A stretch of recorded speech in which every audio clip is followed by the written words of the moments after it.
ስለዚህ አንዳንድ ጊዜ ስሙ ብቻ ዝም ብለን ስንጠራ ፊደሉ ኢየሱስ የሚለው ስም ብቻ በራሱ መድኃኒት ነው።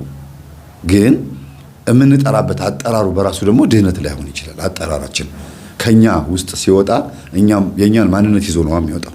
የእምነታችንን ጥግ ይዞ ነው የሚወጣው ቃሉ ራሱ። ስለዚህ ሐዋርያት በኢየሱስ ስም ውጣ ሲሉት አልወጣላቸውም። ማን የሆነ የተለየ መንፈስ አለ።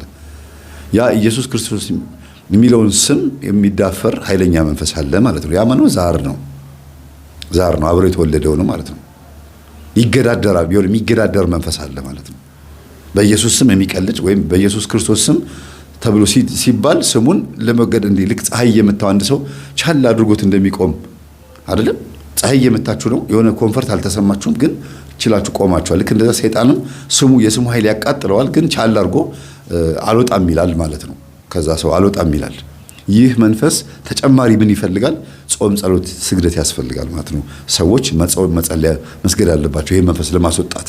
ራሱ ኢየሱስ ነው የተናገረው። ጾም፣ ጸሎት፣ ስግደት ያስፈልጋል።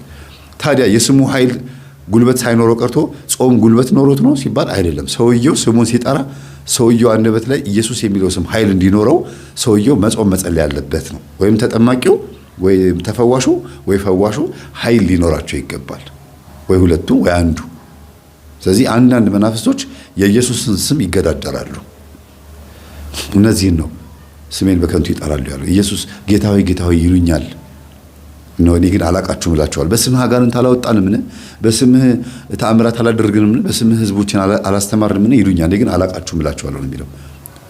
አላቃችሁ ማለት ዞር በል አልሰማህም እንደማለት ነው። ለምን ስትሉ በስሙ ምን ሲያደርጉ እንደነበረ ስለሚያውቅ